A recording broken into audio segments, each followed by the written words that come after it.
하나님이 오늘 우리에게 주신 말씀은 디모데전서 6장 1절에서 10절까지의 말씀입니다. 디모데전서 6장 1절에서 10절까지의 말씀을 제가 한 절, 여러분이 한 절 교독하도록 하겠습니다. 무릇 멍에 안에 있는 종들은 자기 성전들을 범사에 마땅히 공경할 자로 알지니 이는 하나님의 이름과 교훈으로 비방을 받지 않게 하려 합니다. 믿는 성전이 있는 자들은 그 성전을 형제라고 가볍게 생각하였고 잘 섬기게 하라.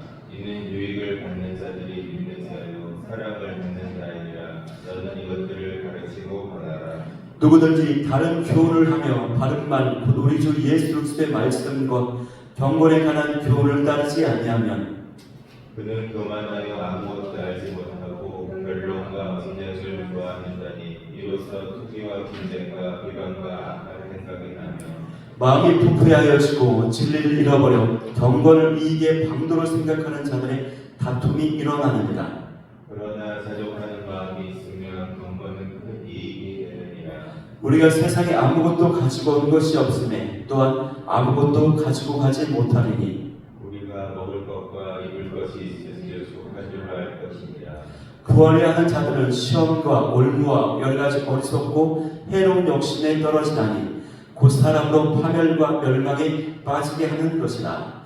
돈을 사랑하며 일만하게 뿌리가 되나니 이것을 탐내는 자들은 유혹을 받아 믿음에서 떠나 많은 근심으로써 자기를 찔렀도다. 아멘. 할렐루야. 네, 새벽 예배에 나오신 여러분을 환영하고 축복합니다. 저는 오늘 자족함으로 경건함에 이르라라는 제목으로 말씀을 나누도록 하겠습니다.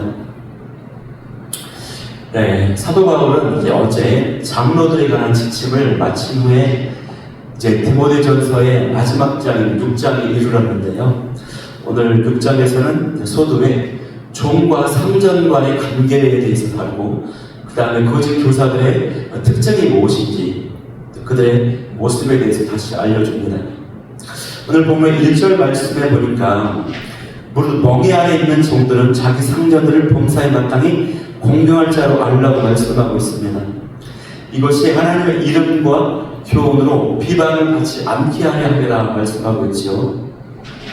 우리가 멍에라고 할 때 그 멍에는요, 짐을 끌기 위해서 이 소나 말들에게 소나 말의 목에 얹혀 있는 그 나무 튼을 가리킵니다. 그래서 종이라고 하는 그 뜻 자체에 멍에를 메고 있는 존재라고 하는 뜻이 담겨져 있어요. 그런데 사도 바울은 여기서 단순히 종들은 자기 상전들을 범사에 마땅히 공경하라 이렇게 이야기할 수도 있는데 수식어를 붙입니다. 거듭 말하는 것은 무릇 멍에 안에 있는 종들이라고 이야기를 하고 있습니다.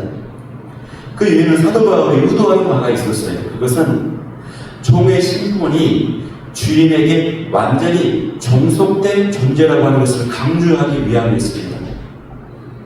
사도 바울은 종들에게 상전들을 마땅히 공경할 자를 알라고 말하는데 이것은 기계적인 복종을 말하는 것이 아니라 모든 면에서 존경받을 만한 자로 이 상전을 주인을 여기라 이렇게 이야기하고 있는 것입니다. 그렇게 해야 되는 이유는 뭐냐면 하나님의 이름, 하나님의 영광이 나타나야 되고 이 말씀, 하나님의 복음 이런 것들이 방해받지 않아야 되기 때문에 비방받지 않고 해방되지 않기 위해서 그렇게 해야 된다고 하는 말이거든요. 이렇게 사도 바울이 강조하는 이유가 있습니다. 그에 합당한 사회적 배경과 문화적 배경이 있어요. 당시에 로마 제국에는요 노예들이 많이 있었습니다. 거의 수백만 명에 달하는 노예들이 있었습니다. 이들 모두가 복음의 대상이었죠. 복음을 받고 구원받아야 될 대상입니다. 노예들도. 제국 전역의 모든 교회들에는 노예들로 가득 찰 수밖에 없었어요. 자유민도 있었고 노예들도 있었단 말이에요. 그래서 이 신약 성경에는 종에 대한 기록이 많습니다. 그런데 우리가 성경 말씀을 보면 성경의 정신이 어떠합니까? 성경의 정신은요 어떤 거냐면 그리스도 안에서 모두가 하나다라고 이야기합니다. 한 가족이라고 이야기해요. 그리고 모든 사람은 하나님 앞에서 평등하다라고 이야기합니다. 그리고 모든 그리스도인들은 자유함이 있다, 영적인 자유함이 있다, 이렇게 이야기를 한단 말이죠. 그래서 이 말을 듣고 많은 종들이 자신의 상전을 공경하지 않고 불순종할 수 있는 그런 위험성, 우려가 있었던 거예요. 그래서 이로 인해서 사회적으로, 국가적으로 반역적인, 반사회적인 집단, 공동체가 교회다라고 하는 오해를 받게 될 수 있었습니다. 그렇게 되면 어떻게 됩니까? 특별히 로마 제국은요, 어떤 그 종들의 반사회적인 이런 모습에 대해서 굉장히 우려하고 굉장히 중요하게 민감하게 생각을 하는 것이거든요. 만약에 그랬다면 그야말로 엄청난 무질서와 엄청난 그런 국가적으로 꿈꾸는 반역자들이라고 오해해서 교회의 많은 성도들이 감옥에 갇히게 되고 교회는 극심한 핍박을 당하게 되고 그야말로 참극을 피할 수가 없게 되는 것입니다. 이것을 사도 바울은 잘 알고 있는 것입니다. 그래서 사도 바울이 절대 그렇게 해서는 안 된다. 오히려 하나님의 영광과 하나님의 이름과 하나님의 복음과 하나님의 말씀을 위해서 그리스도인 종들은 오히려 더 상전들에게 더 잘 순종하고 모든 일에 범사에 공경하라, 이렇게 지금 말씀하고 있다라고 하는 것이죠.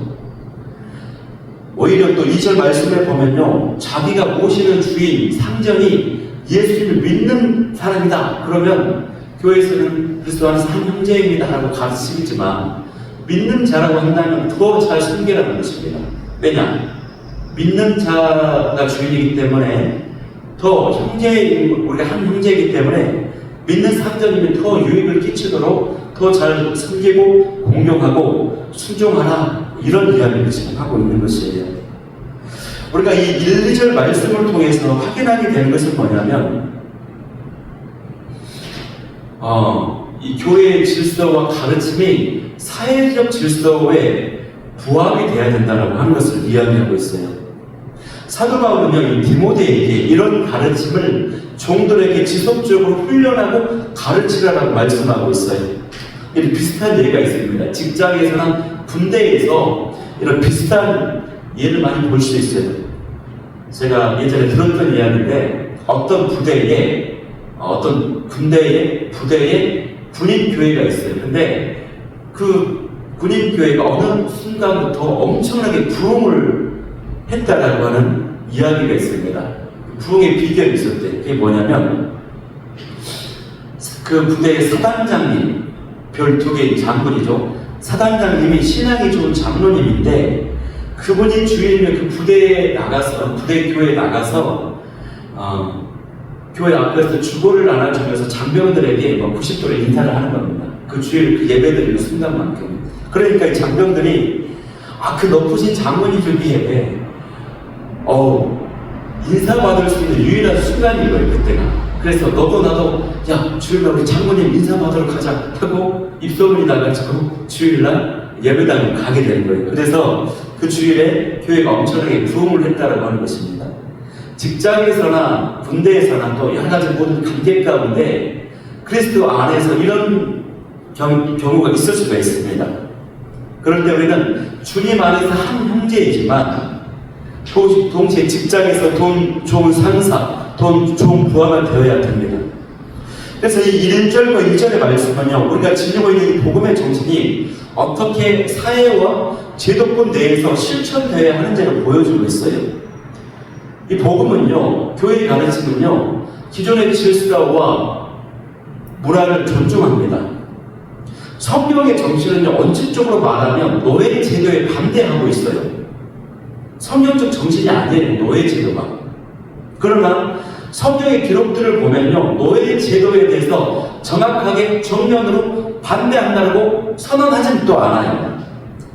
다만 모든 사람이 하나님 앞에 평등하다, 주 안에서 한 형제이다, 모든 사람은 존중되어야 된다라고 이런 가치와 삶의 모습을 담아내면서 가르치면서 오랜 역사 가운데 그 삶을 실천합니다, 그리스도인들이. 그러면서 그 역사가 변화되고 발전되면서 어느 날 보니까 이 땅 가운데 그러한 노예제도가 폐지가 되는 것입니다. 그러한 평등의 그런 정신들이 정치와 제도와 법적으로 보장이 되는 것이 이런 식으로 기독교 문화가 이제 발전되는 것을 볼 수가 있어요. 제가 우리 김상구 집사님, 홍성훈 집사님 기도 제목 보다가 이런 게 있더라고요.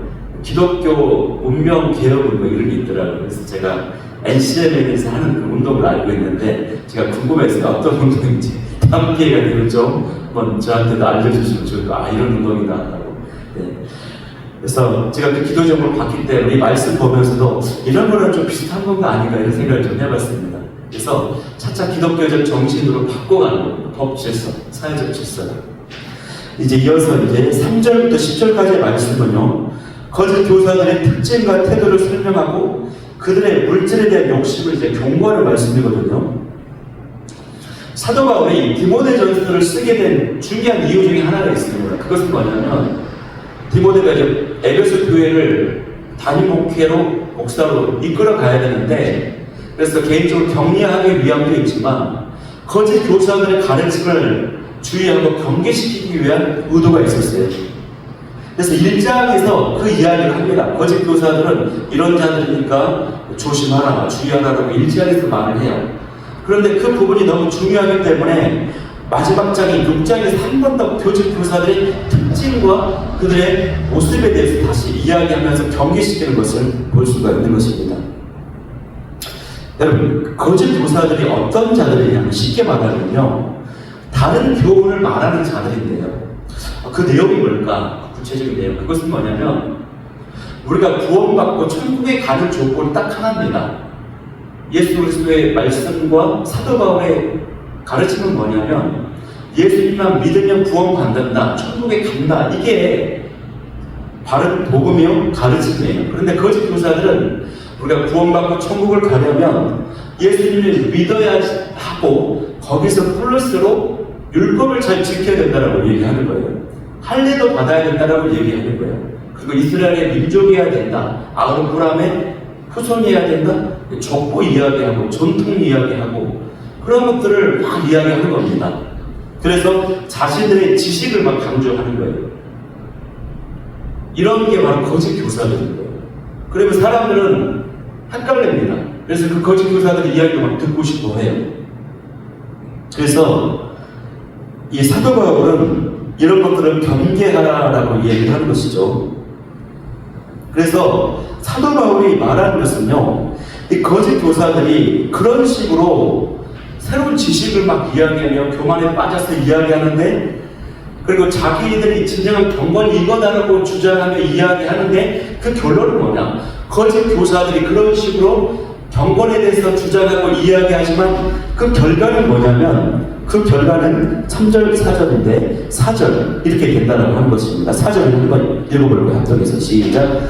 그들은 교만하여 아무것도 알지 못하고 변론과 언쟁을 좋아하는 자니 이로써 투기와 분쟁과 비방과 악한 생각이 나며라고 이야기하고 있어요. 결국 그런 거짓 교사들의 가르침으로 인해서 그 결과는 뭐냐? 변론, 언쟁, 투기, 분쟁, 비방, 악한 생각이 나타난다. 그 이야기를 하는 것입니다. 이게 바로 사도 바울이 지적하는 거짓 교사들의 특징이라고 하는 것이에요. 여러분, 어떤 사람이 갑자기 나타나서 엄청난 성경적 지식이라고 막 자기가 발견했다라고 엄청나게 막 논리적으로 막 얘기를 해요. 근데 그 이야기를 들으며 이상하게 내 마음속에 평안함이 있고 은혜가 찾아오고 교회에 막 더 가까워져야 되고 하나님께 가까워져야 되는데 그런 것이 아니라 말이 아주 날카롭고 통찰력 있고 논리적인 말인데 그 얘기를 들으면 굉장히 갈등이 생겨. 마음이 어려워져. 그리고 정말 그 말이 맞나 하고 막 이렇게 논쟁을 하고 싶은 마음이 있다. 그러면 이것이 바로 이 거짓 교사들의 모습과 본질적으로 유사하다고 하는 것입니다. 우리 이런 부분에서 분별력을 가지고 있어야 돼요. 저 이야기가 과연 하나님으로부터 온 건지 아니면 사람으로부터 온 건지 한번 생각해 볼 필요가 있습니다. 그런데 더 중요한 것은요, 사도 바울이 거짓 교사들의 모습을 가만히 살펴보니까 그들의 중요한 특징 한 가지를 이 사도 바울이 발견한 겁니다. 그건 뭐냐면 사도 바울이 거짓 교사들의 모습을 보고 간파한 것이 하나가 있어요. 그건 뭐냐면 거짓 교사들이 이렇게 하는 이유가 있다는 것입니다. 그들이 경건을 정말 추구해서가 아니라 무엇 때문에 이들이 이렇게 행동을 하는가, 그것은 바로 이것을 이익의 방도로 생각하기 때문에 이렇게 한다는 거예요. 5절 말씀이거든요. 마음이 부패해지고 진리를 잃어버려 경건을 이익의 방도로 생각하는 자들의 다툼이 일어나느니라. 거짓 교사들이 경건을 이야기하고 막 이렇게 자기들의 지식을 이야기하고 신앙생활을 막 이야기하는데 그 이유는 바로 이익의 방도로 생각한다. 무슨 말입니까? 이익, 경제적인 수단, 경제적인 이익, 돈을 벌기 위한 수단으로 이런 신앙과 종교와 이런 것들을 경건을 말한다라고 지금 이야기하고 있는 거예요. 그러니까 거짓 교사들의 목적, 핵심은요, 물질에 대한 욕심을 가득 차서 돈벌이를 위한 수단으로 이렇게 거짓된 모습으로 서 있다. 이거를 사도 바울이 간파한 것입니다. 당시 예배소 지역에 아데미 여신 숭배로 막 조각상 만들어가지고 경제적인 번영이 이루었던 것처럼 당시에 거짓 교사들도 막 이렇게 말씀이라고 가르치면서 성도들에게 헌금을 받고 후원금을 얻어내고 이런 목적으로 자꾸 새로운 지식을 막 발견해내서 믿음으로 구원받는데 거기다 플러스 해가지고 할례에 대해 율법에 대해서 전통과 족보와 지식에 대해서 막 이야기한다는 것이 이게 아주 잘못되었다는 것을 사도 바울이 강하게 지적을 하는 것입니다. 그래서 사도 바울이요 진정한 경건의 이익과 유익이 무엇이냐라고 가르쳐 줍니다. 우리 6절 말씀을 한번 합독해 보겠습니다. 6절 오늘 말씀은 핵심입니다.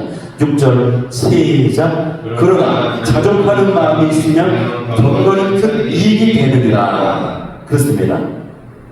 거짓 교사들이 경건을 말하고 경건을 추구하면서 경제적 이익을 얻으려고 하는데 경건을 통해 얻을 수 있는 진정한 유익은 뭐냐면 물질이 아니라 자족하는 마음이라는 것입니다.